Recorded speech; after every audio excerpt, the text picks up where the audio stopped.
Hello guys, good morning to all of you. नमस्कार, आप सभी को हमारे चैनल में स्वागत है। और आज हम लोग पढ़ने वाले हैं किशोरावस्था।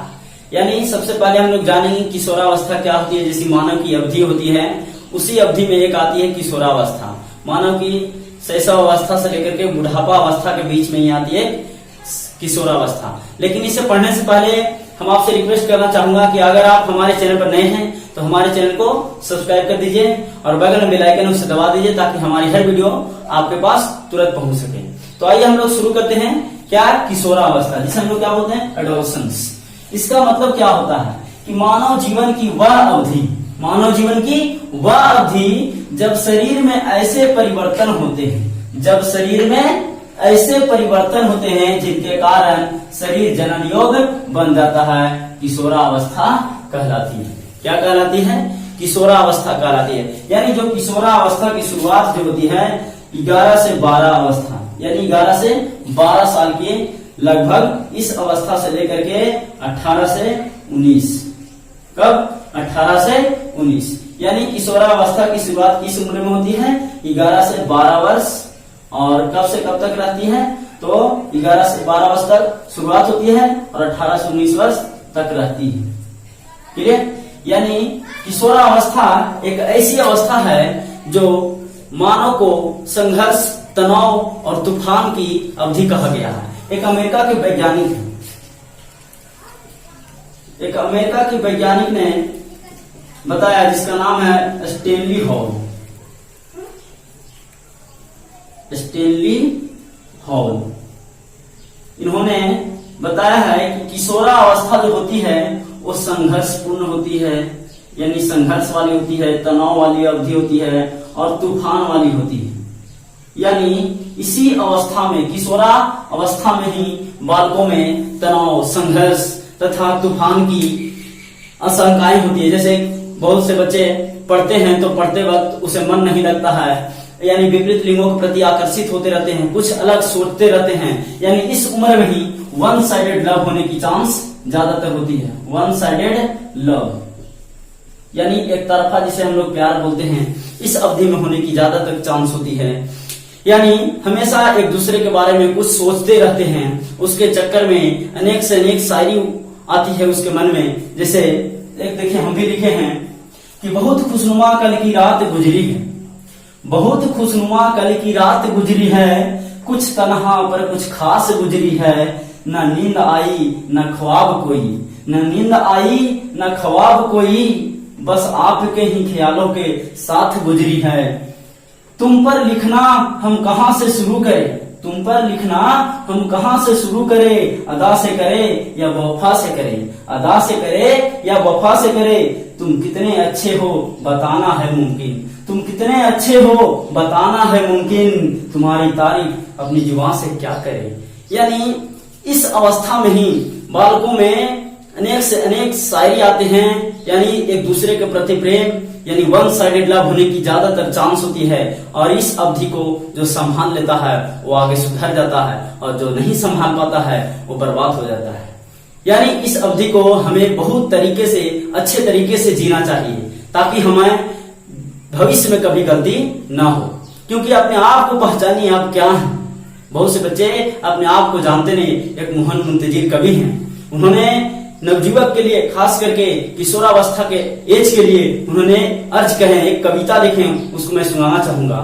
वो कविता है कि बालकों के लिए, सूर्य बनो कुछ रातों का, जुगनू बनने से क्या होगा, सूर्य बनो कुछ रातों का, जुगनू बनने से क्या होगा, भंवरे बनिए फूलों की, खुशबू बनने से क्या होगा, प्यार करो इस धरती से और आजाद बनो, अशफाक बनो, लैलाओं के चक्कर में मजनू बनने से क्या होगा।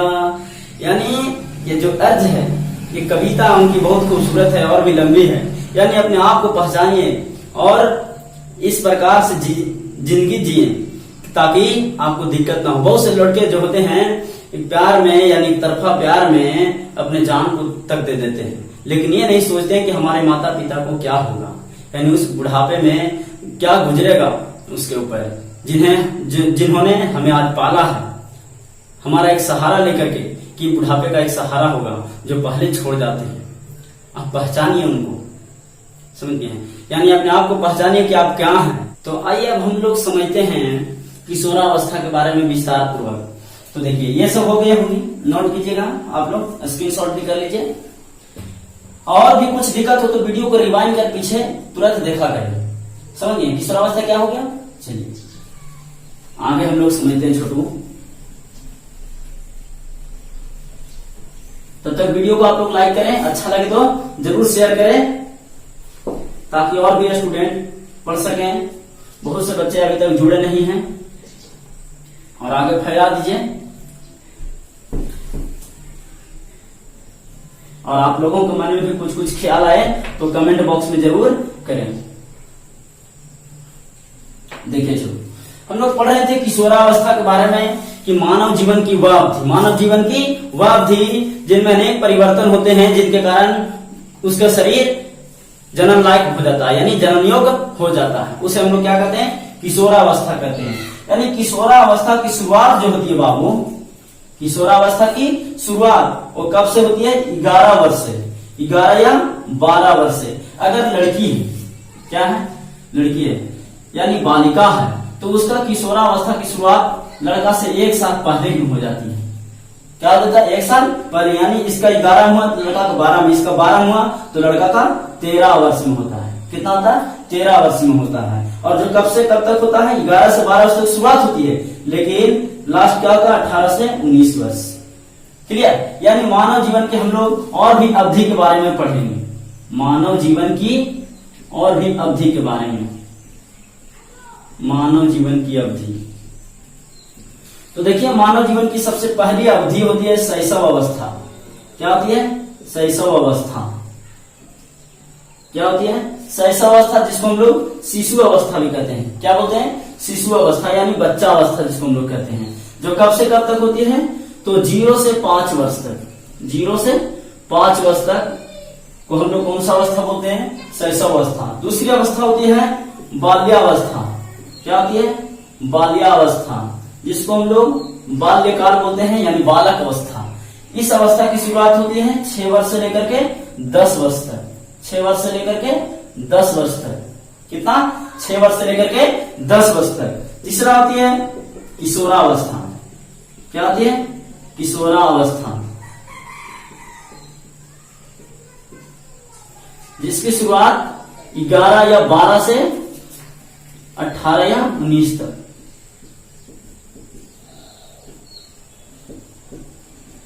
और इसके बाद होती है चौथा अवस्था, जो होता है युवा अवस्था। क्या होती है, युवा अवस्था। और उसके बाद होती है वृद्धावस्था, जिसको सन्यासी अवस्था भी कहते हैं। क्या बोलते हैं, सन्यासी अवस्था। तो इस प्रकार मानव जीवन की कितनी अवधि, 5 अवधि हुई। कितनी अवधि, 5 अवधि हुई। आज हम लोग पढ़ने वाले हैं इस अवधि के बारे में, किशोरावस्था के बारे में। किसके बारे में, किशोरावस्था के बारे में। यानी जो किशोरावस्था होती है वो कब से कब तक होती है, 11 से लेकर के 19 वर्ष तक। कब से लेकर के 11 से 19 वर्ष तक। क्लियर, आगे हम लोग अगर कुछ भी दिक्कत हो वीडियो को पुनः रिवाइंड करें और पीछे देखें। क्लियर हो गया होगा। तो आगे हम लोग समझते हैं किशोरावस्था के बारे में ही कहा जाता है इसको अंग्रेजी में, यानी जो हम लोग पढ़े कि बालक और बालिका 2 बात होते हैं। किशोरावस्था में कौन कौन होते हैं, चाहे बालक होगा या बालिका होगा। तो जो बालिका का जो किशोरावस्था होता है वो बालक से 1 वर्ष पहले शुरू हो जाता है। बालक से 1 वर्ष पहले हो जाता है, और बालिका क्या होता है 1 वर्ष बाद। यानी इस अवधि को अंग्रेजी में क्या बोलते हैं, टीन्स बोलते हैं। क्या बोलते हैं, टीन्स बोलते हैं। क्या बोलते हैं, टीन्स बोलते हैं। और बालक, किशोर बालक और बालिका को इंग्लिश में क्या बोलते हैं, टीनेजर्स बोलते हैं। क्या बोलते हैं, टीनेजर्स। क्या बोलते हैं, टीनेजर्स बोलते हैं। तो ये किशोरावस्था का हो गया। क्लियर। तो इस प्रकार हम लोग समझे किशोरावस्था के बारे में क्या क्या, कि किशोरावस्था की 5 अवधि हुई, और इंग्लिश में इसे क्या बोलते हैं, टीन्स बोलते हैं। किशोर बालक और बालिका क्या बोलते हैं इंग्लिश में, टीनेजर्स बोलते हैं। क्या बोलते हैं, टीनेजर्स बोलते हैं। यानी इस अवस्था में जब बालक का शरीर यानी बालिका का शरीर जनन योग हो जाता है तो उसे हम लोग बोलते हैं यौनारंभ काल। क्या बोलते हैं, यौनारंभ काल। यानी पूछेगा कि यौनारंभ की शुरुआत कब होती है, यौनारंभ की शुरुआत कब होती है, तो 11 से 12 वर्ष में, 11 से 12 वर्ष में। यानी पूछेगा यौनारंभ काल क्या है, तो कहेंगे वह काल या वह अवधि, वह काल या वह अवधि जिसमें बालिकाओं का शरीर जनन योग हो जाता है, जिसमें बालिकाओं का शरीर क्या हो जाता है, जनन योग हो जाता है। क्या हो जाता है, जनन योग। उसे क्या बोलते हैं, यौनारंभ काल। क्लियर। इसी को इंग्लिश में प्यूबर्टी भी बोलते हैं। क्या बोलते हैं, प्यूबर्टी। क्या बोलते हैं, प्यूबर्टी।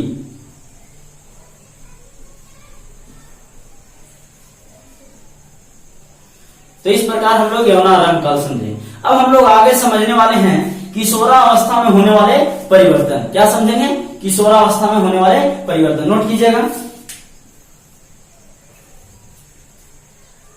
चलिए हो गया, आगे समझते हैं।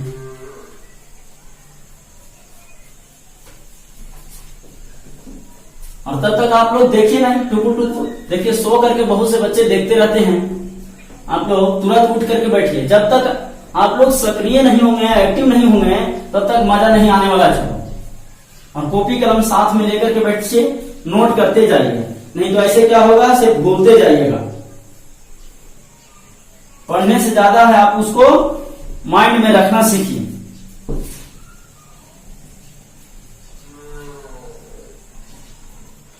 तो देखिए, अब हम लोग पढ़ने वाले हैं किशोरावस्था में होने वाले परिवर्तन। क्या पढ़ना है छोटू, किशोरावस्था में होने वाले परिवर्तन। देखिए, किशोरावस्था में होने वाले परिवर्तन। तो कहेंगे किशोरावस्था में निम्नलिखित परिवर्तन होते हैं, जिसमें पहला शरीर की लंबाई में वृद्धि, शरीर की लंबाई में वृद्धि। शॉर्ट में लिख रहे हैं, चलिए पूरा लिख ही देते हैं। शरीर की क्या है, लंबाई में वृद्धि। दूसरा होती है छोटू, शरीर की आकृति यानी साइज में वृद्धि।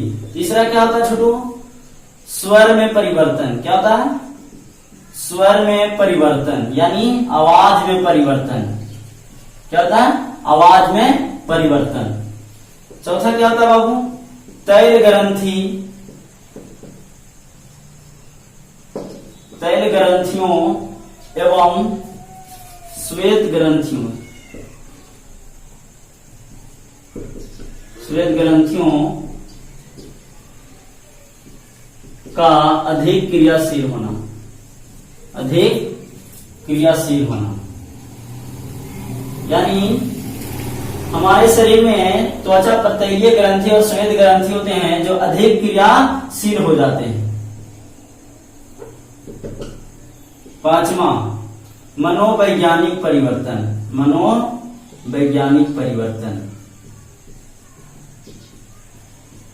क्या पढ़ना छोटो, मनोवैज्ञानिक परिवर्तन। अब हम लोग बारी बारी से समझते हैं किशोरावस्था में होने वाले परिवर्तन को, और आप लोग भी बारी बारी से समझने के लिए आप लोग एक्टिव होकर के बैठ जाइए, हंसिए मत, बढ़िया से बैठिए और देखते रहिए, और देखते रहिए आगे। देखिए, किशोरावस्था में होने वाले परिवर्तन कौन कौन से हैं, तो शरीर की लंबाई में वृद्धि। यानी सबसे पहला परिवर्तन क्या है जो साफ एकदम नजर आता है किशोरावस्था में, शरीर की लंबाई में वृद्धि। कि बचपन में क्या देखते हैं, यानी इसके जो पहले वाली अवस्था, जो शैशव अवस्था हम लोग पढ़े, बाल्यावस्था पढ़े, उसमें क्या था, बच्चा छोटा छोटा होता है, एक हाथ के, डेढ़ हाथ के। उसके बाद हम लोग क्या देखते हैं कि जैसे किशोरावस्था आता है, बड़ा हो जाता है, और कोई फैमिली आते हैं कुछ दिन के बाद कहते हैं कि फलाना देखो कितना बड़ा हो गया, हम इसको तनी को हाफ पैंट पहन के देखते थे, घूरते रहता था। तो इस प्रकार लंबाई का सबसे परिवर्तन सबसे पहले दिखता है। दूसरा परिवर्तन होता है शरीर की आकृति में परिवर्तन। जैसे आकृति मतलब कंधे, अस्थि मतलब कंधे की अस्थियां, जांघ की अस्थियां क्या हो जाती है, मोटी हो जाती है, चौड़ी हो जाती है, जिससे लड़का मोटा तगड़ा दिखाई देने लगता है। तो ये सारी जो परिवर्तन यहाँ होती है वो क्या होती है, उसकी आकृति में परिवर्तन होती है। उसी प्रकार अगला परिवर्तन क्या है, स्वर में परिवर्तन। क्या है, स्वर में परिवर्तन यानी आवाज में परिवर्तन। क्या होता है, आवाज में परिवर्तन होती है कि स्वर यंत्र, इसको समझेगा, स्वर यंत्र या लैरिंग्स, स्वर यंत्र या लैरिंग्स के बारे में। तो देखिएगा कि इस श्वास नली के जस्ट पीछे हम लोग श्वसन चैप्टर में पढ़े हैं, तो श्वसन इसमें है नहीं, 8 क्लास में पढ़ा है, लेकिन समझिएगा जैसे क्या होती है, मुख गुहा होती है, और मुख गुहा पीछे की ओर ग्रसनी और ग्रास नली में जाती है, आगे ग्रसनी से फिर ग्रास नली। उसी प्रकार इसके जस्ट ऊपर क्या होती है, नाक होती है, और इससे भी एक नली आती है जो कहाँ, ग्रसनी में मिली होती है। और ग्रसनी में 2 द्वार होती है, निगल द्वार और कंठ द्वार, निगल द्वार और कंठ द्वार। और कंठ द्वार जो जाती है कहां चली जाती है, श्वास नली में, और श्वास नली आगे चली जाती है, फेफड़ा में जुड़ जाती है। तो हम लोग यहाँ पर समझते हैं कि जो श्वास नली है, जैसे क्या थी बीच में, मान लीजिए श्वास नली है, तो श्वास नली के जस्ट ऊपर वाले सिरे पर यानी कंठ द्वार के पास, कहा, कंठ द्वार के पास एक बॉक्स होती है, एक रचना होती है, जिसे हम लोग क्या बोलते हैं, स्वर यंत्र या लैरिंग्स, जो किशोरावस्था में वृद्धि करना शुरू कर जाता है। क्या शुरू कर देता है, वृद्धि करना, और यह आगे बढ़ जाता है, और यह निर्माण करता है जिसे हम लोग कंठमणि कहते हैं। क्या बोलते हैं, कंठमणि।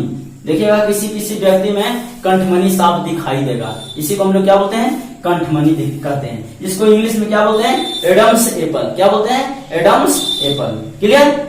तो इसके कारण उसकी आवाज में परिवर्तन आ जाती है, यानी लड़कियों की अपेक्षा, किसकी अपेक्षा, लड़कियों की अपेक्षा लड़कों में, किसमें, लड़कों में, यानी बालिकाओं की अपेक्षा बालकों में कंठमणि विकास होता है, इसमें होता ही नहीं, कंठमणि का विकास नहीं होता है। इसके कारण इसमें, और इसका आवाज पतला ही रहता है, और इसका आवाज क्या हो जाता है, मोटा हो जाता है, और कभी कभी भरभराने लगता है, या जिसको हम लोग कहते हैं आवाज का फटना। क्या बोलते हैं, आवाज का फटना। कोई लड़का बोलेगा तो कहेगा कैसा एकदम फटल बांस की तरह बोल रहा है। तो इस प्रकार हम लोग स्वर में परिवर्तन समझते हैं। अगला हम लोग तैल ग्रंथियों एवं श्वेत ग्रंथियों का अधिक क्रियाशील होना, यानी हमारी त्वचा पर, यानी त्वचा के अंदर, यानी त्वचा में 2 ग्रंथि होती है। त्वचा में कितने ग्रंथि होती है, 2 ग्रंथि होती है, एक होती है तैलीय ग्रंथि, एक होती है श्वेत ग्रंथि। तैलीय ग्रंथि के कारण इससे अधिक तैलीय पदार्थ निकलते हैं, जिससे चिकना रहता है, जिससे क्या बनाया जाता है, चिकना बनाया रखता है। हमारी त्वचा को क्या बनाया जाता है, चिकना बनाया रखता है। और श्वेत ग्रंथियों के कारण पसीना, क्या आता है, पसीना आता है। क्या आता है, पसीना आता है। और इसी के कारण चेहरे पर मुहासे, कील मुहासे आदि आना शुरू हो जाते हैं, जो इसको आप लोग बर्रे के नाम से जानते हो। क्या जानते हो, बर्रे के नाम से जानते हो। तो ये सब किसके कारण होता है, तैलीय ग्रंथि और श्वेत ग्रंथियों के अधिक क्रियाशील होने के कारण। अगला पढ़ना छोटू, मनोवैज्ञानिक परिवर्तन। क्या पढ़ना, मनोवैज्ञानिक परिवर्तन। मनोवैज्ञानिक परिवर्तन का मतलब हुआ कि मन यानी दिमाग की समझदारी आ जाती है। किशोरावस्था में क्या होता है, हम लोग सोचने समझने की क्षमता बढ़ जाती है, सोचने समझने की क्या होती है, क्षमता बढ़ जाती है। पहले की तुलना में, यानी बाल्यावस्था शैशवावस्था की तुलना में काफी अधिक हम लोग सोचने लग जाते हैं, और सोचने के कारण हम लोग में ज्यादा ज्ञान आ जाता है। इसके कारण बड़ों को आदर करना सीख जाते हैं। बचपन में क्या है कि कोई भी टपका दिया तो आप भी उसको पीछे से टपका देते हैं। कोई बोला, आपको कुछ भी बोलता है, वो तुरंत आप उसका जवाब फटाक सुना देना शुरू कर देते हैं, या फिर ईटा पत्थर उठा करके पीछे से मारना शुरू करते हैं। लेकिन बड़ा हो जाने के बाद क्या ऐसा करते हैं, नहीं करते। क्यों, क्योंकि आप में समझदारी आ गई, मनोवैज्ञानिक परिवर्तन हुआ। तो हम लोग बड़ों को आदर देना, घर के परिवार को, सदस्यों को आदर देना सीख जाते हैं, और यह परिवर्तन ही आपको अनुशासित बनाता है, डिसिप्लिन बनाता है। अगर आप लोग भी अनुशासित है, डिसिप्लिन है, तो आराम से पढ़ रहे होंगे, ना तो फिर वही पढ़े पढ़े देख रहे होंगे। Thank you. समझ में आ रहा है ना, चलिए समझ में आ रहा था, एक बार लाइक कीजिए, दबा दीजिए एकदम धर के, पैसा नहीं लग रहा है, ठोकिए लाइक, ना मिले तो बगल में मीटर रखिए, मोबाइल, चलिए मोबाइल नहीं फोड़ देना है, देखते रहना है आगे। चलिए ये क्लियर हो गया। तो हम लोग इस प्रकार देखें कि सर्वावस्था में होने वाले परिवर्तन। अब हम लोग आगे समझते हैं, जो देखिएगा, पहले नोट कीजिए इसको, आगे हम लोग समझते हैं। चलिए हो गया होगा, हाँ छोटू। तो अब हम लोग को पढ़ना है लिंग निर्धारण। क्या पढ़ना है, लिंग निर्धारण। समझिएगा, क्या पढ़ना है छोटू, लिंग निर्धारण पढ़ना हम लोग को।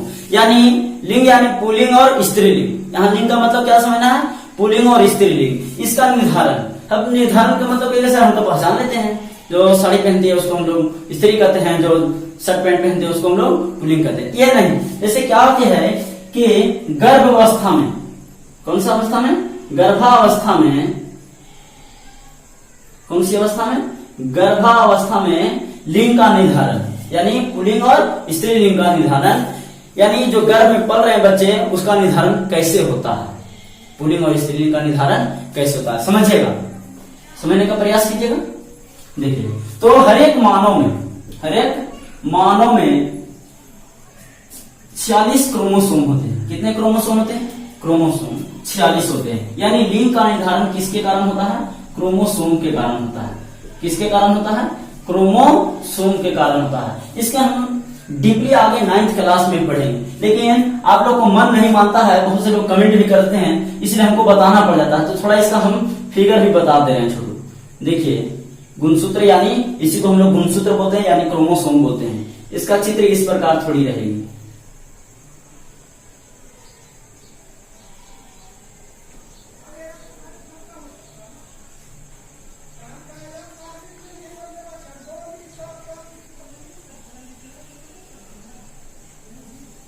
देखिए, इस प्रकार की रचना होती है।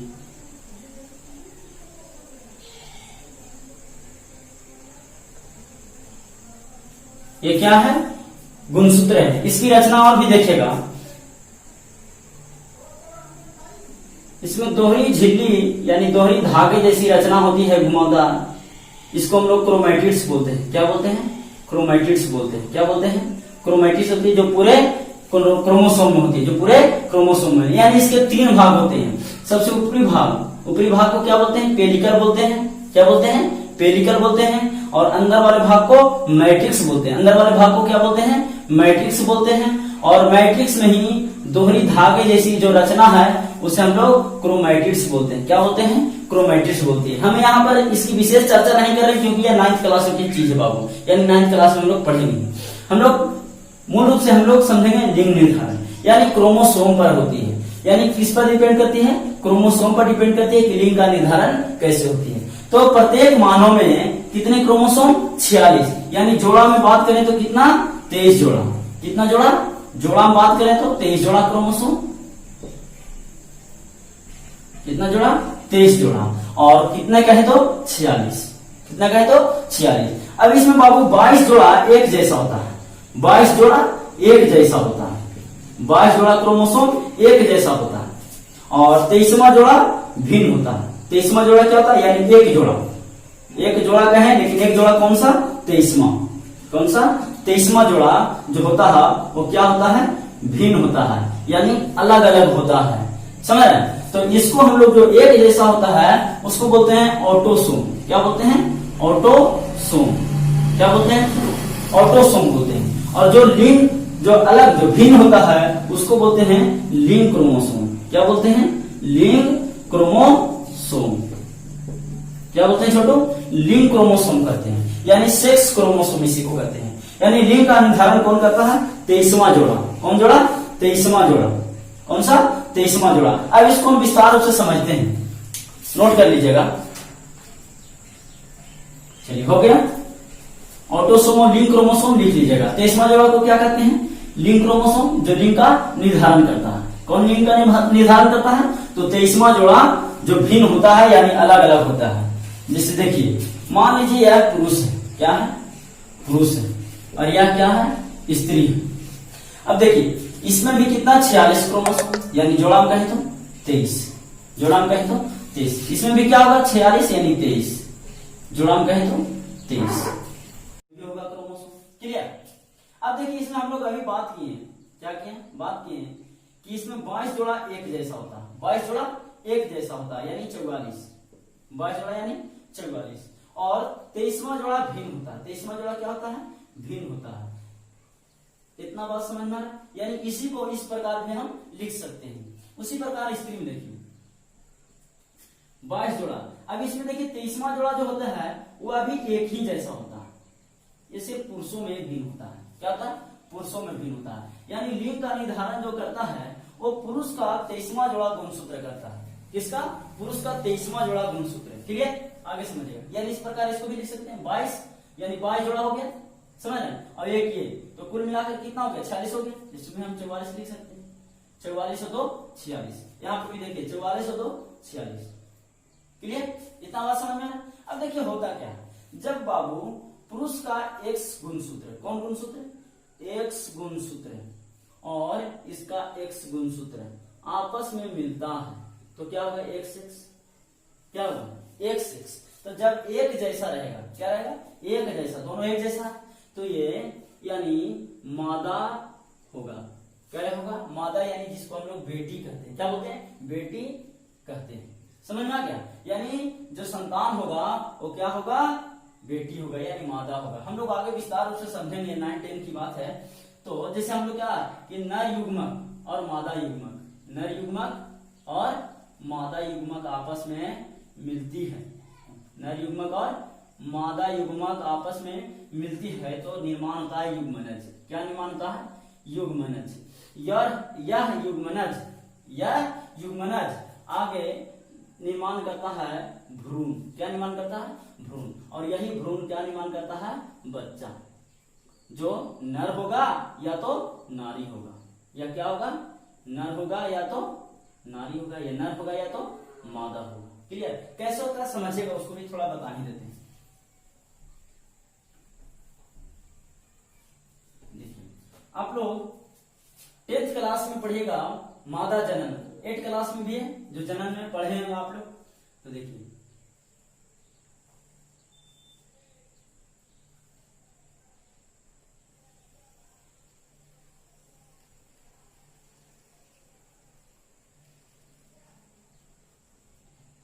ये जो आप देख रहे हैं ये फैलोपियन नली, क्या है, फैलोपियन नली, क्या है, फैलोपियन नली।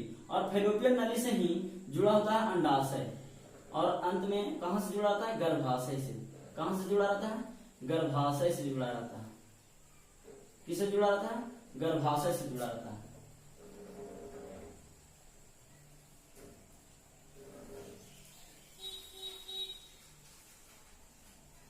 देखिए ये क्या है, अंडाशय, क्या है, अंडाशय, ये फैलोपियन नली है, और ये पूरा क्या है, गर्भाशय है, और ये क्या है, योनि है। क्या है, योनि, जिसके माध्यम से लिंग प्रवेश करता है। तो समझिएगा इसमें क्या होता है, ये अंडाशय में हजारों अंडाणु होते हैं, जन्मजात हजारों अंडाणु होती है। लेकिन जैसे किशोरावस्था आती है, जैसे क्या आती है, किशोरावस्था आती है, तो इसमें एक एक अंडाणु परिपक्व होना शुरू हो जाती है। एक एक अंडाणु क्या होना शुरू होते हैं, परिपक्व होना शुरू हो जाती है, और यह परिपक्व होकर के फैलोपियन नली में आती है। कहाँ आती है, फैलोपियन नली में आती है। और इसमें एक और हार्मोन बनता है, इसमें एक हार्मोन बनता है एस्ट्रोजन। क्या बनता है, एस्ट्रोजन। और यह हार्मोन फैलोपियन नली से आकर के गर्भाशय में इसको दीवार को चिकना बनाए रखता है, यानी इसको सजाने का काम करता है।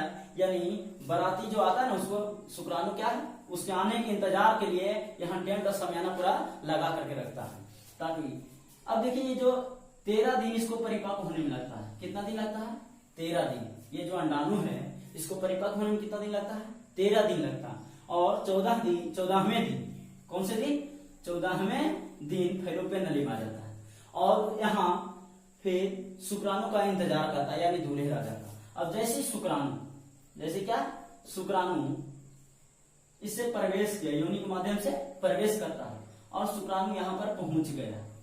क्या हो गया, पहुंच गया, किस दिन, 14वें दिन। तो इसका निषेचन हो जाता है, और इसी को हम लोग कहते हैं युग्मनज। क्या बोलते हैं, युग्मनज, या इसी को इंग्लिश में क्या बोलते हैं, जाइगोट। क्या बोलते हैं, जाइगोट बोलते हैं। क्या बोलते हैं, जाइगोट। और यह जाइगोट कोशिकाओं में टूटना शुरू होता है और आता कहां, गर्भाशय में, और गर्भाशय में निर्माण करता है भ्रूण। क्या निर्माण करता है, भ्रूण। और यह भ्रूण फिर शीशा यानी एक शिशु का निर्माण करता है। क्या निर्माण करता है, शिशु का निर्माण करता है। क्लियर, तो इस प्रकार हम लोग आगे समझेंगे, ये जनन चैप्टर की बात है, हम लोग इस प्रकार समझे। यानी ये जो युग्मनज, क्या है, युग्मनज, यानी नर युग्मक और मादा युग्मक जब मिली तो क्या हो गया, निषेचन हुआ। तो इसमें क्या होता है कि जब इसका एक्स क्रोमोसोम और इसका एक्स क्रोमोसोम मिलता है तो क्या होता है, मादा। अब जब इसका वाई और इसका एक्स मिलेगा इसके साथ पढ़े तो क्या होगा एक्स वाई, क्या होगा एक्स वाई। तो यह क्या होगा, दोनों भिन्न भिन्न हुआ, दोनों क्या होगा भिन्न भिन्न हुआ, तो यह क्या होगा नर, क्या होगा नर। अब देखिए इसका एक्स, इसका एक्स एक बार क्या इसके साथ मिला, एक बार इसके साथ भी मिल सकता है। किसके साथ मिल सकता है, इसके साथ है। देखिए आप लोग समझने का प्रयास कीजिएगा, लाइन मिलेगा समझिएगा, इसके साथ मिलेगा तो भी क्या होगा एक्स एक्स, तो ये क्या होगा मादा नहीं होगा, क्या होगा मादा होगा। अब देखिए इसका y एक बार इसके साथ मिला था, एक बार इसके साथ मिलेगा, एक बार किसके साथ इसके साथ मिलेगा, तो क्या होगा ये एक्स वाई, क्या होगा एक्स वाई, तो क्या होगा नर। यानी एक बात समझ में आ रही है हम लोग को कि मानव का गुणसूत्र, मानव का 23वां जोड़ा गुणसूत्र अगर इसके साथ मिलता है, इसका एक्स, इसका तो एक्स एक्स ही, तो चाहे इसके साथ मिले या इसके साथ मिले, जब इसका मानव का यानी पुरुष का एक्स क्रोमोसोम स्त्री का किसी भी क्रोमोसोम से मिलता है तो क्या होगा मादा होगा, क्या होगा मादा होगा, चाहे इसके साथ या इसके साथ। लेकिन जब इसका वाई क्रोमोसोम चाहे इसके साथ मिले या इसके साथ मिले तो क्या होगा नर होगा। यानी नर, समझ रहे हैं, यानी पुरुष यानी बालक जन्म करने की क्षमता किसी में होती है, सिर्फ पुरुषों में होती है। किसमें होती है, पुरुषों में होती है, स्त्रियों में नहीं। ये भगवान का बनाया हुआ चीज है। लेकिन बहुत से आज हमारे समाज में आगे ही पढ़ना है लिंग भेद, क्या पढ़ना है लिंग भेद, इसी में हम लोग को क्या पढ़ना है लिंग भेद। यानी समाज में क्या होती है कि जब कोई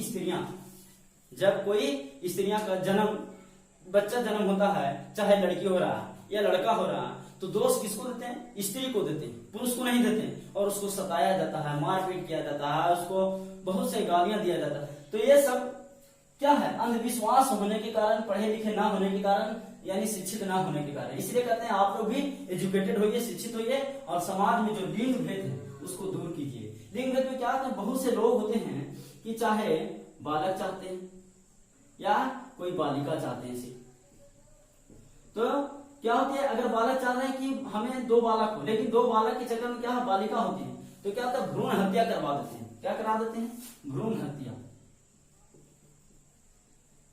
देखिए ये जो भ्रूण होता है इसको ही क्या कराता है, नष्ट करा देता है। नष्ट कराने के बहुत से उपाय हैं आज, जैसे दवा के माध्यम से कराते हैं या फिर इसे धुलैया करा देते हैं। तो ये सब हमें नहीं करनी चाहिए, ये कानूनन अपराध है। क्या है ये, कानूनन अपराध है, कानूनन क्या है अपराध है। आप लोग देखिएगा अल्ट्रासाउंड के माध्यम से इसकी जांच होती है, तो अल्ट्रासाउंड में जाइएगा तो सिर्फ बच्चे की देख रेख की जाती है, यानी भ्रूण की स्वस्थ है या नहीं है, सही से कार्य कर रहा है या नहीं है। लेकिन वहां पर लिखा रहेगा, यहाँ पर लिंग की जांच नहीं होती है, यानी लड़का है या लड़की। बहुत से लोग टेस्ट करवाते हैं तो कहते हैं कि हमारा जो गर्भ में संतान है वो लड़का है या लड़की, जांच करवाना, तो कहेगा यहाँ करना है कानूनन अपराध है। अगर जांच कर देता है, अगर किसी प्रकार यानी किसी माध्यम से कहा पुलिस में कोई कंप्लेन कर देता है तो आप अंदर जा सकते हैं, और जो व्यक्ति यानी जो जांचक होता है यानी जांच करने वाला जो होता है वह भी अंदर जा सकता है। यह कानूनन अपराध है, यानी भ्रूण हत्या करवाना है क्या है, कानूनन अपराध है। समझ गए, यानी लिंग भेद इसी को कहते हैं, जो भेदभाव करता है, यानी लड़कों के चक्कर में लड़कियों को मारता है। ज्यादातर तो यही होता है। आज हमारे देश के औसतन पुरुष और स्त्री का अनुपात क्या है, 933:1000। क्या है, 933:1000। जबकि समाज में क्या होना चाहिए, दोनों का सम्मान यानी बराबर होनी चाहिए, यानी पुरुष भी 1000 तो स्त्रियां भी क्या होनी चाहिए 1000 होनी चाहिए, और हमें कभी भी भेदभाव नहीं करनी चाहिए। क्लियर, समझिए। तो इस प्रकार हम लोग समझे लिंग निर्धारण किस प्रकार हुआ, और लिंग भेद, लिंग भेद बहुत जरूरी है कि इसे हम लोग को मिटाना चाहिए, हम सभी को मिल करके मिटाना चाहिए, ताकि स्त्रियों के ऊपर कोई हानि ना हो। क्योंकि आपको चाहिए जन्म देने के लिए एक स्त्री, राखी बांधने के लिए एक स्त्री, बच्चा पैदा करने के लिए एक स्त्री चाहिए, तो फिर आप स्त्रियों के ऊपर क्यों अत्याचार करते हैं? आपको हर कार्य, घर को शोभा बढ़ाने के लिए, घर की शोभा बढ़ाने के लिए आपको चाहिए स्त्री, यानी स्त्री के बिना हमारा समाज नहीं चल सकती है।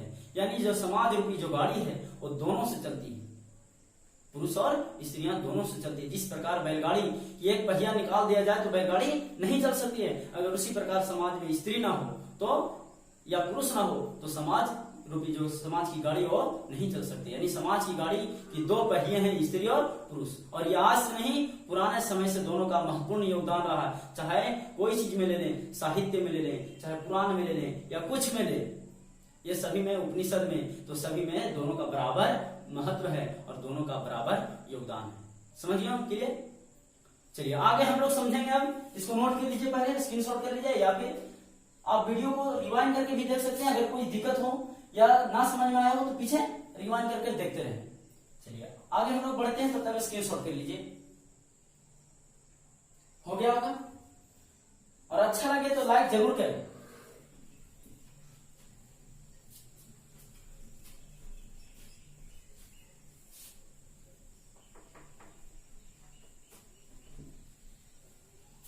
हाँ छोटू, तो अब हम लोग को पढ़नी है गौण लैंगिक गुण।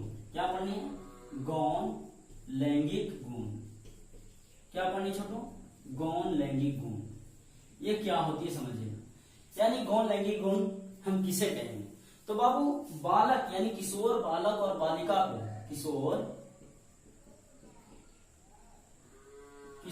बालक और बालिका को, किशोर बालक और बालिका को जिस लक्षण के द्वारा देखा जाता है, यानी जिस लक्षण को देखकर पहचान की जाती है, क्या की जाती है?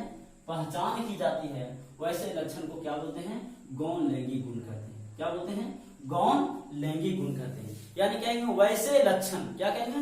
वैसे लक्षण जिनको बाहर से मात्र देखकर किशोर और बालक और बालिकाओं को पहचान की जाती है। आपको लगे कि फास्ट है तो वीडियो को रिवाइंड करके पुनः देखें। ऐसे लक्षण जिनको मात्र बाहर से देखकर किशोर बालक और बालिकाओं की पहचान की जाती है, वैसे लक्षण को गौण लैंगिक गुण कहते हैं। क्लियर? पहले पॉइंट क्लियर? गौण लैंगिक गुण क्या? फिर से, वैसे लक्षण जिनको मात्र बाहर से देखकर किशोर बालक और बालिकाओं को पहचान की जाती है, उस लक्षण को क्या कहते हैं? गौण लैंगिक गुण कहते हैं। क्लियर? अब देखिएगा, कहेगा किशोर बालक और किशोर बालिका, ये दोनों का गौण लैंगिक गुण क्या है, यानी कौन कौन से लक्षण है जिसे देख करके हम पहचान जाते हैं। तो किशोर बालक में गौण लैंगिक गुण,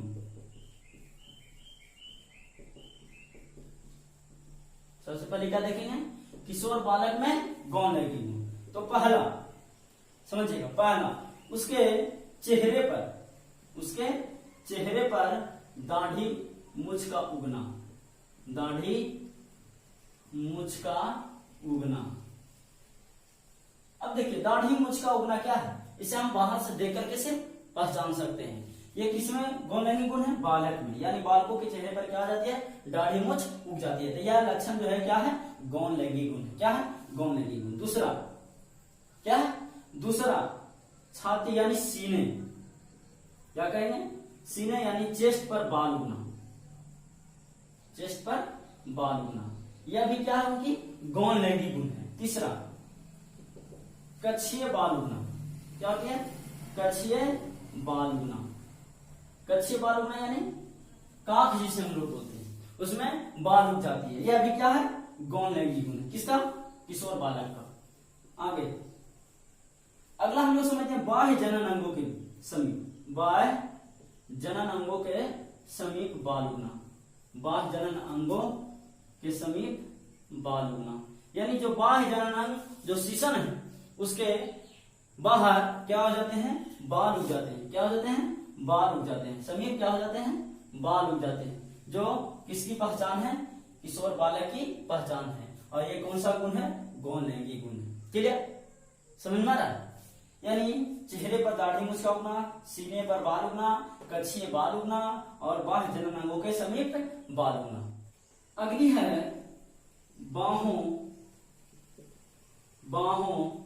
जांघों की पेशियां पुष्ट होने लगती है। क्या होने लगती है? पुष्ट होने लगती है, यानी मजबूत होने लगती है, जटिल होने लगती है। तो ये सारी जो लक्षण देख रहे हैं ये क्या है, किशोर बालक की गौण लैंगिक गुण है। नोट कीजिएगा। अगला हम लोग देखेंगे किशोर बालिकाओं में गौण लैंगिक गुण। नोट कीजिएगा। हो गया। चलिए आगे समझते हैं।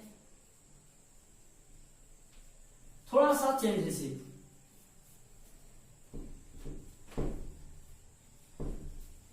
समझने का प्रयास कीजिएगा आप लोग। झुक नहीं रहे हैं, लंबा वीडियो हो रहा लगता है। चलिए देखिएगा। बालिकाओं यानी हम लोग को पढ़ना है किशोर बालिकाओं में गौण लैंगिक गुण। तो इसमें इसके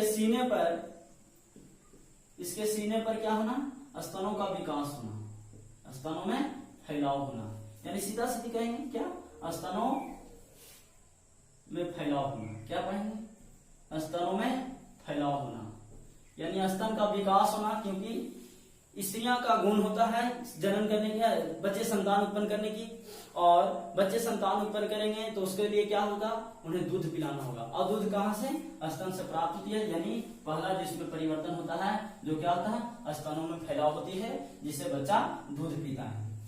क्लियर। अगला नितंब। नितंब जिसे हिप बोलते हैं, आप लोग समझ गए होंगे, हिप जिसको आप लोग बटक भी कहते होंगे। इसमें भी क्या होना, फैलाव होना, इसमें भी क्या होना, फैलाव होना, ताकि गर्भ में बच्चा आसानी से विकास कर सके, इसके लिए नितंब का फैलाव होना बहुत जरूरी है। तीसरा, कक्षीय बाल होना। क्या होना, कक्षीय बाल होना। चौथा, बाह्य जनन अंगों के समीप बाल होना, बाह्य जनन अंगों के समीप बाल होना। क्लियर। पांचवा आपका परिवर्तन हो जाएगा इसका कि जांघों, चेहरे तथा नितंबों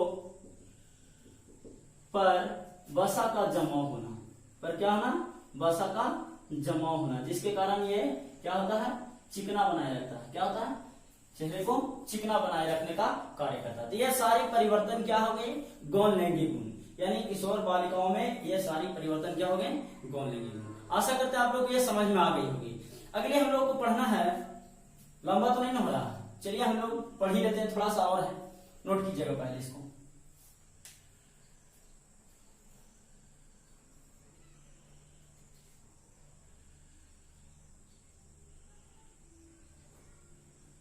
हो गया होगा। चलिए ठीक है। तो आगे हम लोग थोड़ा सा पढ़ते हैं, बहुत 5 मिनट की और 2 मिनट और शांति से बनाए रखिए। देखिए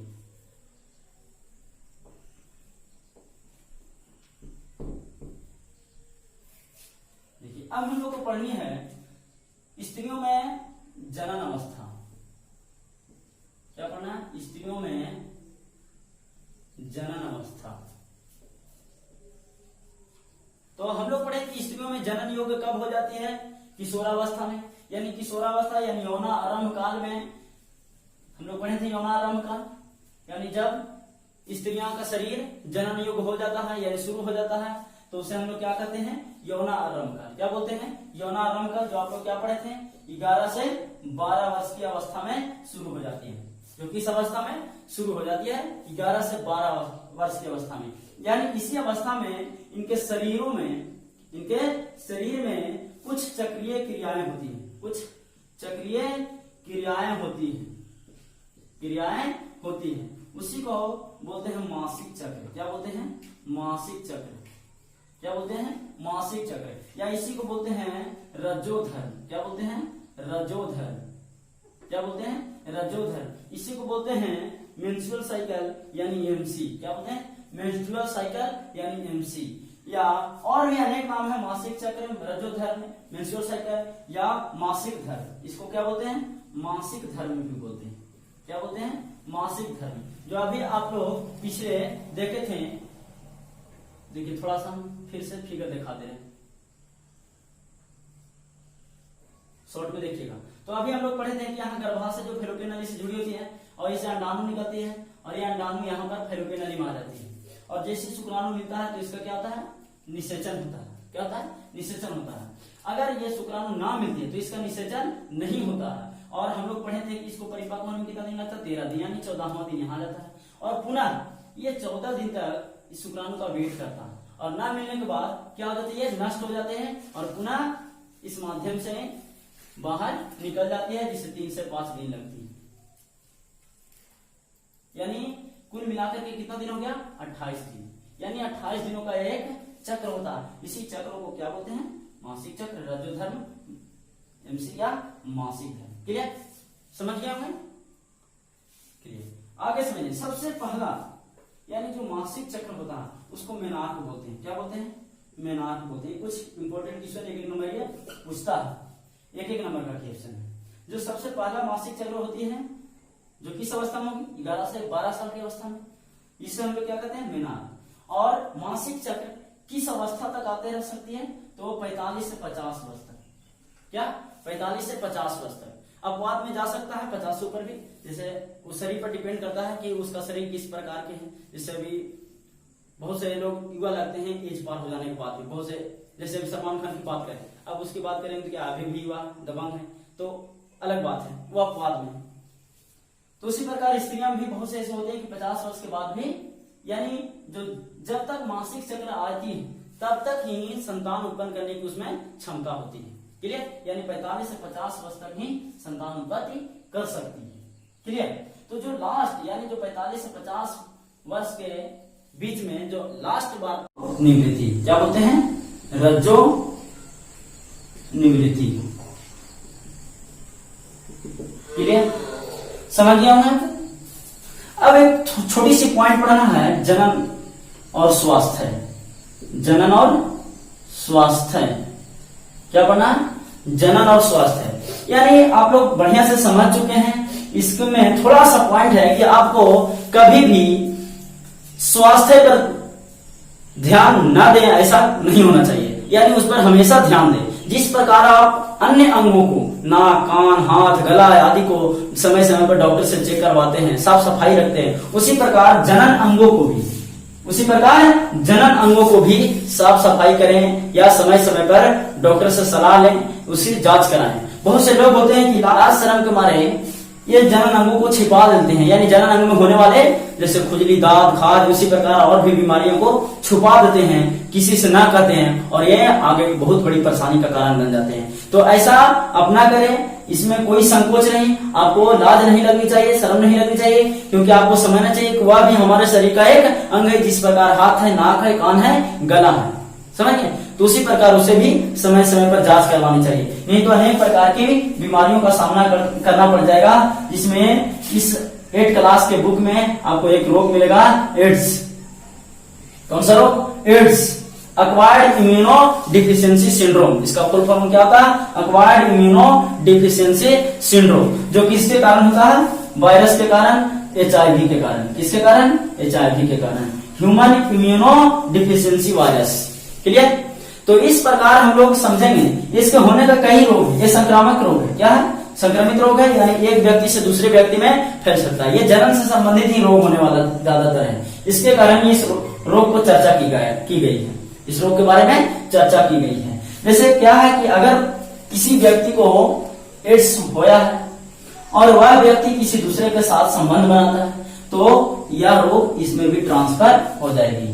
इसीलिए इस रोग से बचने के लिए आपको जनन के ऊपर ध्यान देना होगा और जनन अंगों के ऊपर ध्यान देना होगा, यानी साफ सुथरा, यानी अनैतिक संबंधों से बचना होगा। अनैतिक संबंधों से बचना होगा। अनैतिक संबंध मतलब होता है कि बहुत से लोग क्या होते हैं कि प्यार मोहब्बत, आजकल प्यार मोहब्बत झूठा होता है, जिसमें के भूखे होते हैं लोग, कि एक व्यक्ति से ना होकर के कई व्यक्तियों के साथ संबंध बनाता है, इसके साथ भी, इसके साथ भी, इसके साथ। यह अनैतिक संबंध है। क्या है? यह अनैतिक संबंध है। या विवाह से पहले जो संबंध बनाते हैं उसी को हम लोग क्या बोलते हैं? अनैतिक संबंध कहते हैं। तो इस प्रकार रोगों से बचनी चाहिए। आशा करते हैं आपको ये वीडियो काफी अच्छी लगी होगी, और अच्छी लगे हैं तो हमारे वीडियो को लाइक जरूर करें और आगे काफी ज्यादा शेयर करें। थैंक यू, धन्यवाद।